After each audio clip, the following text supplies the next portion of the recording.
It's religion that we're talking about. Of course, people will be sensitive about it.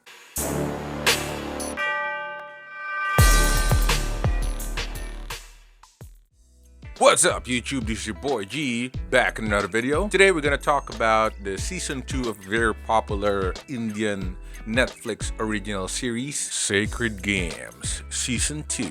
I have a bit of a mixed emotion about this season 2 of Sacred Games. While I kinda enjoy the season 1 for its awesome cinematography and plot twists, season 2 on the other hand is very deep, very political, very religious, ambitious. It's also very controversial. Not to mention everything is all over the place, very chaotic in the first half of this season. So season 2 of Sacred Games start right off the ending of the first one. But unlike that first season, this one is heavily focused on political aspect of the story as well as the religious parts of it, rather than the familiar police crime drama that I've seen on the first season. Season 2 also showcases a lot of Ganesh Gaitonde's story, even more so than the first season. Actually, I'm kind of surprised that the main protagonist, Sartaj Singh, is not getting as much screen time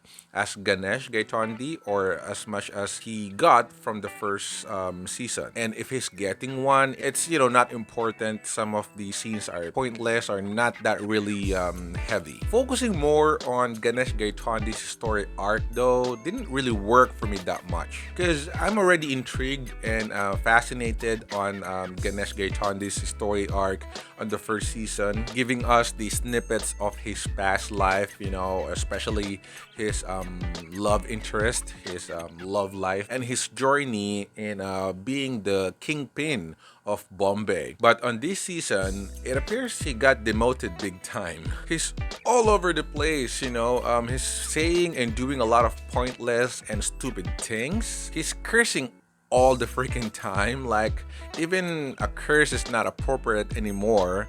But I guess there's really no appropriate curse, right? But for me, just on my own opinion, I can pretty much describe his scenes as painful to watch, especially if you watch this on English dubbing. Oh man, it's horrible. The acting of the English actors and the English dubbers are so fake and so bad. It's making this show look worse. Definitely have to watch this on its original Hindi audio, and then just go with an English subtitle to go along. Now let's talk about the story a little bit here. It's very propagandic, if that's a word. I know it's just television, and we definitely have to watch it and take it with a grain of salt and not be sensitive or so sensitive enough. But here, it's religion that we're talking about. Of course, people will be sensitive about it. It's like, imagine you're being told that Jesus Christ wanted us all dead, and all of the priests and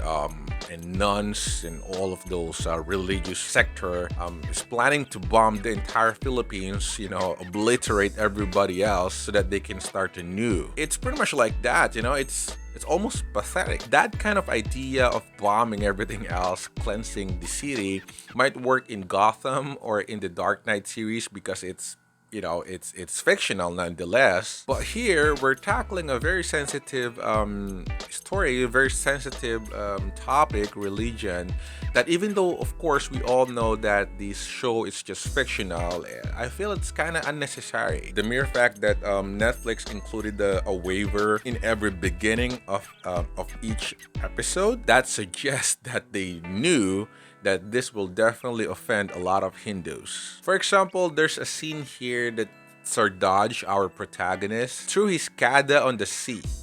I mean, that's the kada or the kara, the iron bangle or metallic bracelet that the Sikh wear religiously. There's a scene here that he just threw it out on the sea. I mean, this same character is wearing his turban on this entire season 1 and season 2 in this entire show, keeping his long uncut hair or kesh on the entire season 1 and 2, suggesting that he's really a certified Sikh or a religious man, just like his father before him. But he just suddenly threw his cat on the sea, and that is not a normal cheerily, that's like an article of their faith. That's like their pride of being a Sikh. I mean, how can he do that, right? Or how can Netflix or show something like that? It's almost like cutting his hair and exposing it, removing his turban, and just suddenly being rebellious, liberating from his religion. It's kind of like a disrespectful act for me. At least, again, this is just a TV show, not really to be taken seriously. But a lot of religious people are really serious about their religion. And if they're being portrayed on the television and then it's just messing up their interpretation on their faith, then a lot of people will definitely find this offensive. And, I cannot blame them on that one. Of course, I'm being nitpicky here, right? I'm not a Hindu, but I just think it's just inappropriate, unnecessary. It's like Netflix intentionally included that scene so that they can farm some conversation about it. For the overall story of the season 2, I felt most of the time, especially on the first part, that it's very dragging. It's very slow pacing, and it's very dragging. I actually struggled binge watching this on the first half of the first season. I really wanted to start and finish it in just one go. But it's so painful to watch a lot of pointless scenes, a lot of unnecessary and stupid dialogues that, I had to pause, I had to stop watching, and then, maybe tomorrow I'll just resume tomorrow. That's why I haven't really finished it that fast like what I do in other series. I think it's very boring, at least for me.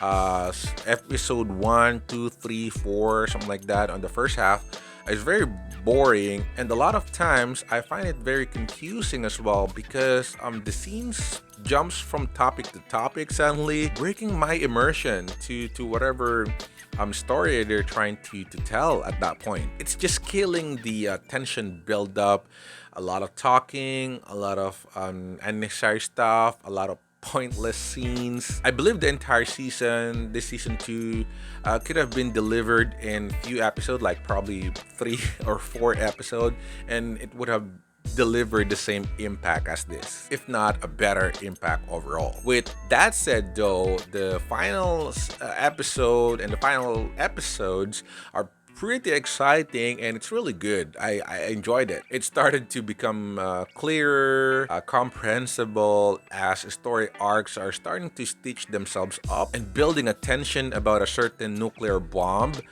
10 times powerful than Hiroshima's that will definitely obliterate the entire Bombay and send everybody to Kingdom Come. This is very nerve-wracking, especially some of the deaths of some of the main characters. It's pretty shocking and surprising. I didn't really expect that.